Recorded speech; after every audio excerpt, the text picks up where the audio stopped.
Hello, good day ulit sa inyo mga insan. Ngayong araw nandito na tayo dito sa bundok. At dito nga po sa bundok mga insan, pag wala kang ulam, may mabilis lang. Kasama ko nga po tong bagigit na to. At ito nga po yung ginagawa ng mga tao dito sa amin mga insan. Pag wala po kaming ulam, ay tumatalon sila sa kalalap. Yan po, kawawa yung isda sa kanila. Tawa-tawa pa si insan, oh. Sabi niya, ayan na, hagis. Ayan na nagliparan yung isda kahit walang pakpak. Ayan na mga insan, ang huli po nila ay tilapia. Pati po puyo at mga haluan kung tawagin dito sa amin ay hindi namin alam kung anong tawag dyan sa Tagalog. Kayo na ho bahala umintindi, basta yung parang ahas po siya na mahaba at malaki yung ulo at mata. Pero masarap po siya pag ginataan mga insan. Eto nga po mga insan, marami ng huli, padanay din ka, palitan ng bigas. Ayan nga po mga insan, sa totohanan lang po, dito po sa amin, hindi problema yung ulam. Hindi ko gaya dyan sa Manila, ay pag wala kang pera, ay mapapasma ka, hindi ka makakain ng masarap na ulam. Dito po ay nasa mga kanal-kanal at kilid-kilid lang. Ayan nga po mga insan, kung makikita nyo yan, dami nila.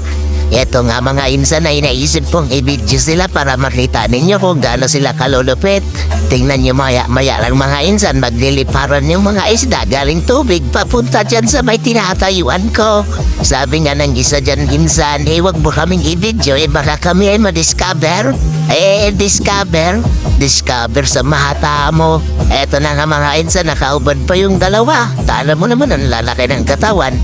Di pag nakita ng aso, ihahabulin. Eto na nga po yung pagkatuhog namin ng isda, hindi niya kayang sunurin. Ituhog lahat ng huli. Eto na naman si Father, humagis na naman ng 3 points. Ayan na nga, ang dami na naman ang huli nila. Eto na ang mga insan, pag-uwi, sarap ako dyan. Ayun na, lumipad na naman yung tilapia. Muntikan pa bumalik sa tubig. Eto na nga po mga insan, nahuli niya.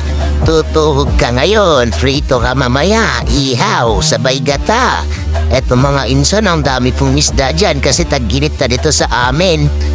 Yung mga yan ay nag-part-time lang yan mga insan. Sa tutuanan lang, galing kami nagtatanim ng palay. Huwag kang maingay insan dyan at ako'y nagbo-voice over din Ay lukot mo naman, saan ka na naman pupunta? Eto na nga mga insan, ang kugulit-kulit na to. Eto na nga mga insan, ayan na, sinusugod na nila. Ayan na nga, lumarga na si insan. Di sana naman kain pupunta, mambabae na naman yun yung kapatid ko si Jubin. Dala-dala niya naman yung motor.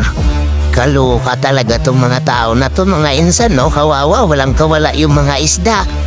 Ayan, no? Tuwang-tuwa pa si insan. Ayan, nagtingin-tingin po siya sa kamera. Ayan, kawawa talaga yung isda insan. Eto na nga mga insan, pag-uwi ko aking nilinis yung mga huli nila at pinirito. Nilagyan ko po ng crispy fry, abay napakasarap po.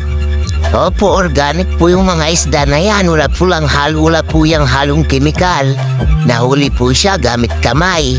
Ayan po, at nasuyod nila yung buong kanal po mga insan. Malinis po yan kasi po yan. Wala pong dyan nakalabaw o anumang mga hayop na nagaano dyan, wala po.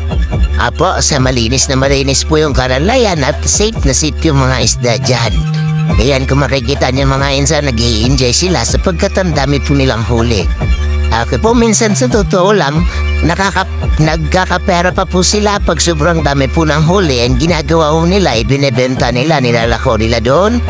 Ayan po yung haluan kung tawagin sa amin insan, yun yung hinagis niya po. Yan po yun. Turagsoy, alam niyo po yung kantang Turagsoy sa may talamnanan. Ayan po yun mga insan, no? Ayan, yung sinasabi kong parang ahas. Ayan, tinutuhog na ni insan. Si insan Maiko po yan. Ayan, kanina isa lang. Ito, 2 tuhog na at nakauwi po nga kami. Pag-uwi namin, 4 na tuhog po yan. So kung ibebenta po yan, malaki-laki na rin yan. Pero pang ulam lang po ito sa amin. Kasi dito po sa probinsya namin, pag masipag ka manghuli ng isda, hindi ka maubusan ng isda. Ayan po, isdang tabang po yan. Pag gusto po namin ng isdang mahalat, meron din po dito malapit sa amin mga fish pan. Gusto namin ng alimango, hipon, pati na mga basta lahat ng nasa dagat is nandito din po lahat. Okay, sa anytime po pwede din po kaming manghuli. At the same time po, dito po sa amin is palayan. Kaya hindi problema dito yung pangkain. Ang problema lang dito mga insan din pera. Kaya kung sino po yung may mga maraming pera dyan at hindi nyo nagagamit, pwede nyo pong ibagi sa atin. Charot! Okay, yan gawin mo na lang mga insan para tulong ka para magkapera kami. I-share mo tong video. I-share mo at ang hirap po mag-video-video din sa basakan, taniman ng palay or palayan. Ayan na mga insan, nagbibideo ako. Ang gulo ng video kapag pasensyahan nyo na mga insan at hindi ko ako sanay mag-vlog. Eto na nga mga insan, di ko na malaman kung ano lingwahe ako. Yun lang, bye-bye!